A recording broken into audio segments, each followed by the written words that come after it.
할렐루야. 하나님께서 오늘도 귀한 하루 허락해 주셨습니다. 함께 기도함으로 8월 12일 매일 주심 기도회 하나님 앞에 드립니다.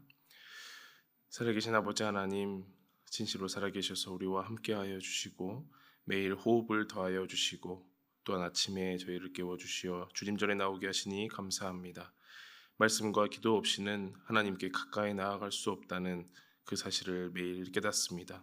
하나님, 이 시간을 주님 복 내려주시고 또한 이 시간 가운데 함께하는 온 오프라인으로 함께하는 모든 성도들 가운데 하나님의 은혜를 한량없이 내려 주옵소서. 예수님의 이름으로 기도하옵나이다. 아멘. 하나님 말씀은 고린도 후서 6장 1절에서 7장 1절까지의 말씀입니다. 고린도 후서 6장 1절에서 7장 1절까지의 말씀 봉독해 드립니다. 우리가 하나님과 함께 일하는 자로서 너희를 권하노니 하나님의 은혜를 헛되이 받지 말라. 이르시되 내가 은혜 베풀 때에 너에게 듣고 구원의 날에 너를 도왔다 하셨으니 보라 지금은 은혜 받을 만한 때요 보라 지금은 구원의 날이로다. 우리가 이 직분이 비방을 받지 않게 하려고 무엇에든지 아무에게도 거리끼지 않게 하고 오직 모든 일에 하나님의 일꾼으로 자천하여 많이 견디는 것과 환난과 궁핍과 고난과 매 맞음과 갇힘과 난동과 수고로움과 자지 못함과 먹지 못함 가운데서도 깨끗함과 지식과 오래 참음과 자비함과 성령의 감화와 거짓이 없는 사랑과 진리의 말씀과 하나님의 능력으로 의의 무기를 좌우에 가지고 영광과 욕됨으로 그러했으며 악한 이름과 아름다운 이름으로 그러했느니라.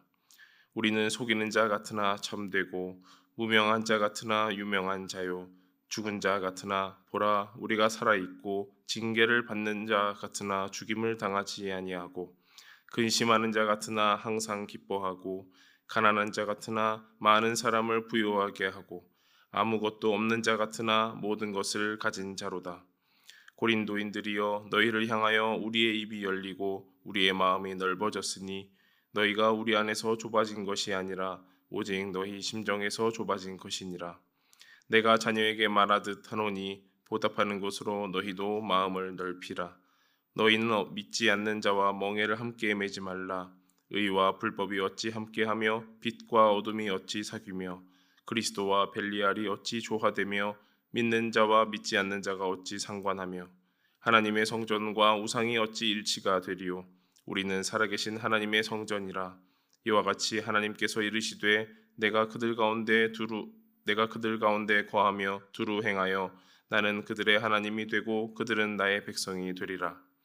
그러므로 너희는 그들 중에서 나와서 따로 있고 부정한 것을 만지지 말라. 내가 너희를 영접하여 너희에게 아버지가 되고 너희는 내게 자녀가 되리라.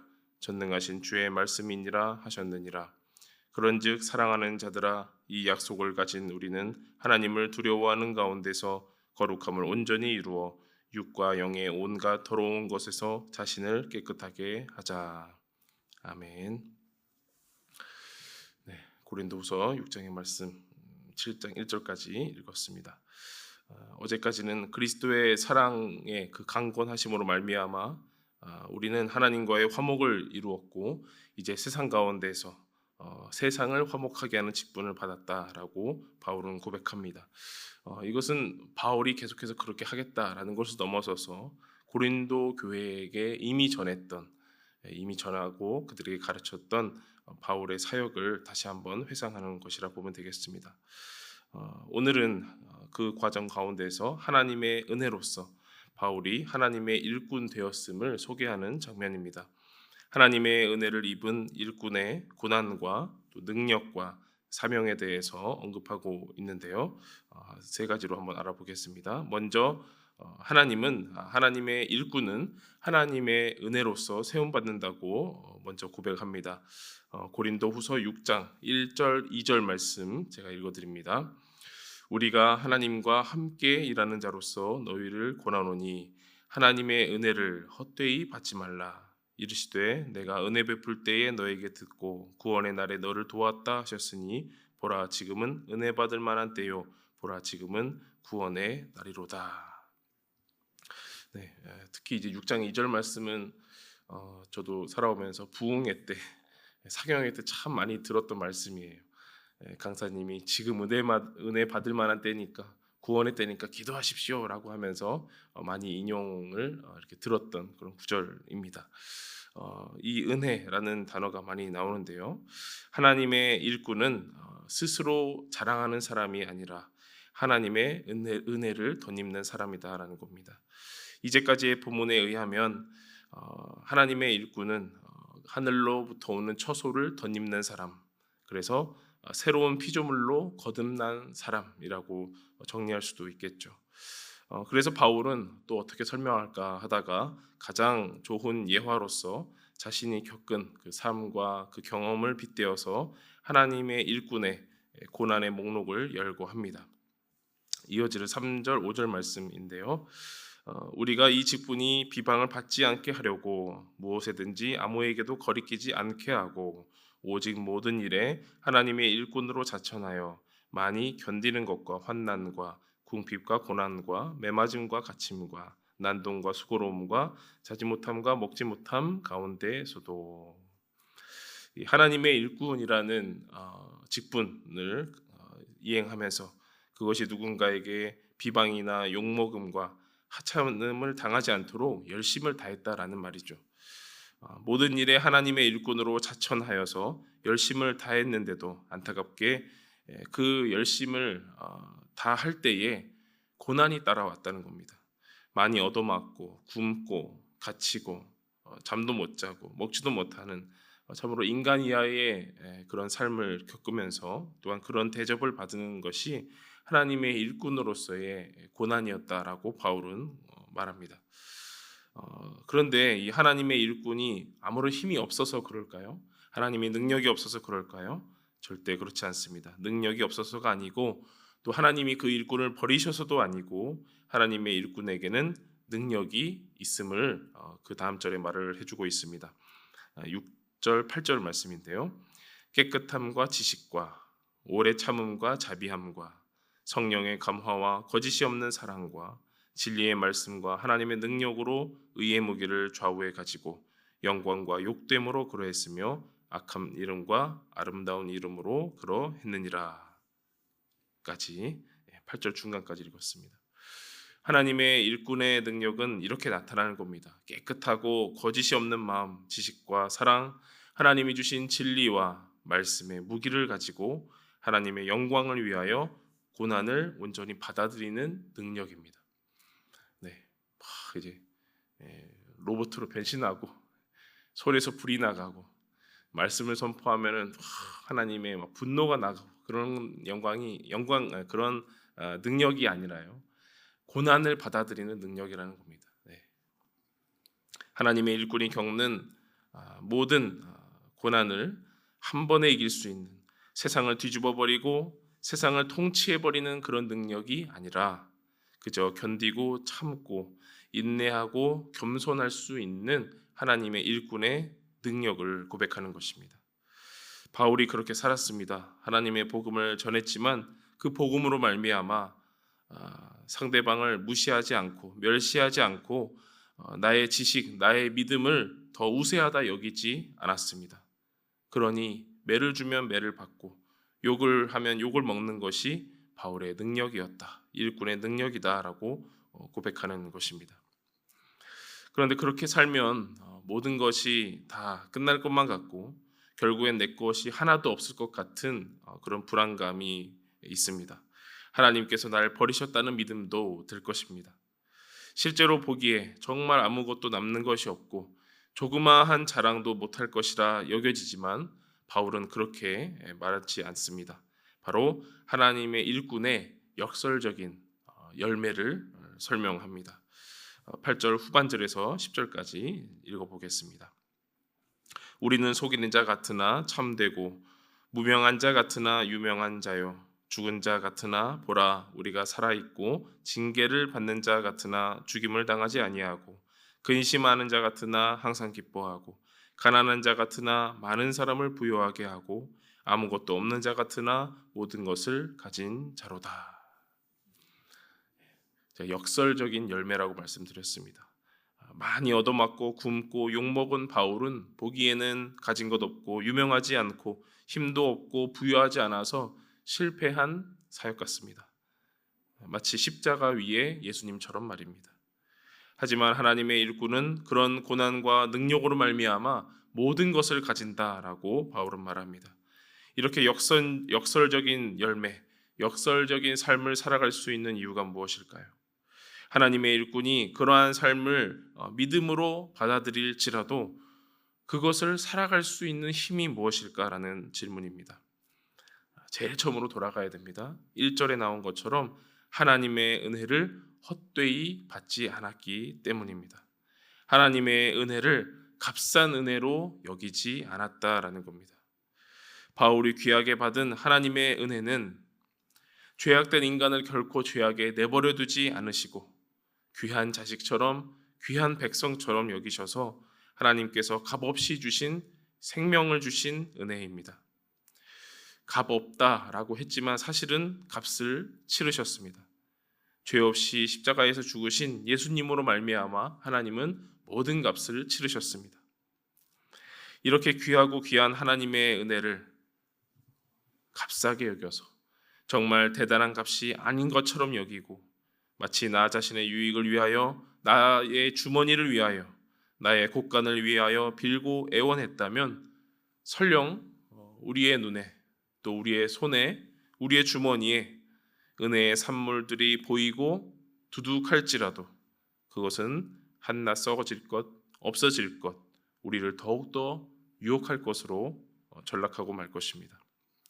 우리에게 주어진 모든 것이 하나님의 은혜로 우리는 서 있는 것입니다. 그런데 바울은 하나님의 이 일꾼이라는 직분을 받고서도 믿지 않는 자와 멍에를 함께 매지 말라고 계속해서 말을 합니다. 그리스도가 어찌 우상과 함께 하겠는가? 하나님께 온전히 마음을 다하라라고 말을 합니다. 14절, 15절 말씀 함께 읽어보겠습니다. 시작. 너희는 믿지 않는 자와 멍에를 함께 매지 말라. 의와 불법이 어찌 함께하며 빛과 어둠이 어찌 사귀며 그리스도와 벨리알이 어찌 조화되며 믿는 자와 믿지 않는 자가 어찌 상관하며. 그리스도와 벨리알이 어찌 조화되는가라고 하는데요. 벨리알은 유대교 외경에 나오는 말인데요. 부도덕함, 가치 없는 악함, 이런 악한 성격에 악한 것에 성격을 부여한 말입니다. 히브리어로는 사악한 자, 야비한 자, 건달 이렇게 표현되는데요. 심지어는 게임 속에서도 악마로 등장하는 그런 이름입니다. 그러니 그리스도의 이 대속의 은혜가 어찌 이런 가치 없는 은혜와 가치 없는 악함으로 짝을 이루겠냐라는 말에 그리스도와 벨리알의 비교가 되는 거죠. 계속해서 바울은 말하기를 하나님이 거하시는 성전된 우리가 어찌 우상과 하나가 되겠느냐고 하나님의 언약과 함께 언급을 합니다. 16절 말씀 제가 읽어드립니다. 하나님의 성전과 우상이 어찌 일치가 되리요? 우리는 살아계신 하나님의 성전이라. 이와 같이 하나님께서 이르시되 내가 그들 가운데 거하며 두루 행하여 나는 그들의 하나님이 되고 그들은 나의 백성이 되리라. 하나님은 일꾼을 세우셨을 때 그저 세우시고 알아서 일해라, 알아서 참아라, 알아서 버텨라 라고 하지 않으십니다. 하나님은 그 일꾼을 끝까지 책임져 주십니다. 다만 하나님은 그 우상과 자신을 동일시하지 않기를 바라십니다. 평일에는 우상을 섬기다가 주일에는 하나님을 섬기고 내 입맛대로 내 눈에 보기 좋은 대로 나의 주인을 세웠다가 섬기고 또 나의 주인을 바꿔치는 그러한 삶은 온전한 일꾼이라고 볼 수 없는 것이죠. 그리하여 하나님과 우상이 일치가 되지 않는 삶, 우리의 몸을 온전한 하나님의 성전으로 이루는 삶, 오직 하나님만 높이는 그런 삶을 통하여서 하나님께 영광이 된다라고 정리해 줍니다. 하나님의 일꾼으로서의 삶은 조용히 내 머릿속에서만 그렇게 살면 되겠지 하고 상상하는 믿음이 아닙니다. 내가 실제로 살아갈 때에, 내가 걸어갈 때에 겪는 모든 일이, 그 모든 곳이 일꾼의 터전이라고 볼 수 있습니다. 때로는 내 입맛에 좋은 일이 생길 수도 있고 그렇지 않은 일이 생길 수도 있습니다. 그럴 때마다 우리는 일꾼으로서 구별해야 합니다. 이것이 하나님과 우상이 일치되는 길인가? 아니면 내 안에서 하나님의 성전을 온전히 세워가는 일인가? 이것을 일꾼으로서 늘 구별하는 지혜가 필요합니다. 그렇게 우리가 지켜야 하는 자세가 마지막 7장 1절에 나옵니다. 우리 함께 읽어보면 좋겠습니다. 시작. 그런즉 사랑하는 자들아, 이 약속을 가진 우리는 하나님을 두려워하는 가운데서 거룩함을 온전히 이루어 육과 영의 온갖 더러운 것에서 자신을 깨끗하게 하자. 아멘. 사랑하는 여러분, 하나님의 일꾼의 가장 큰 덕목은 깨끗하고 성결한 삶입니다. 하나님이 거하시는 성전인 나 자신을 깨끗하게 하고 하나님의 일을 할 수 있는 일꾼으로 온전히 서야 할 것입니다. 환난이 다가오고 고난이 다가올 때마다 생각하십시오. 지금은 은혜 받을 만한 때구나. 지금은 구원이 다가오는 날이구나. 그러니 더욱 그 은혜와 구원이 나를 통하여 흘러갈 수 있도록 온갖 더러운 것에서 나를 깨끗하게 하자. 나를 통하여서 그 은혜와 구원이 깨끗하게 흘러가도록 하자. 이러한 다짐과 믿음을 가지시는 저와 여러분 되시기를 이 아침에 간절히 소망합니다. 기도하겠습니다. 거룩하신 하나님, 은혜로 우리를 구원하시고 일꾼으로 부르시니 감사합니다. 때론 벅차기만 한 우리의 삶에서 하나님만을 의지하오니 오늘도 일꾼된 삶을 잘 살아가도록 도와주옵소서. 기도하며 나아가지만 여전히 많은 유혹이 우리 앞에 버티고 있습니다. 우리 몸이 살아계신 하나님의 성전이 될 수 있도록 하나님보다 더 하나님이 되려는 모든 것을 제하여 주옵소서. 그렇게 깨끗하고 성결한 하나님의 일꾼의 삶을 이 땅 가운데 살아가게 하옵소서. 예수님의 이름으로 기도하옵나이다. 아멘. 지금 함께 각자의 기도 제목을 품고 특히 또 교회와 또 주일을 위해서 함께 기도해 주시겠습니다.